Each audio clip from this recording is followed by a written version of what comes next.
Once in a while. 4 របៀបដើម្បីនិយាយថាយូរៗម្ដងជាភាសាអង់គ្លេស From time to time. From time to time. ឧទាហរណ៍ I visit my parents from time to time. I visit my parents from time to time. មានន័យថាខ្ញុំទៅលេងឪពុកម្ដាយរបស់ខ្ញុំយូរៗម្ដង Time to time. From time to time. Once in a while. Once in a while. ឧទាហរណ៍ He goes on a date once in a while.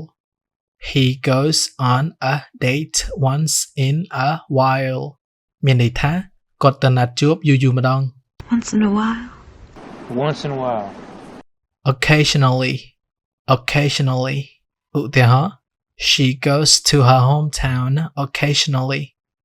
She goes to her hometown occasionally. មានន័យថានាងទៅស្រុកកំណើតរបស់នាងយូរៗម្ដង Occasionally. Occasionally. Now and then. Now and then. ឧទាហរណ៍ We meet up now and then. We meet up now and then. មានន័យថាយើងជួបគ្នាយូរៗម្ដង Now and then.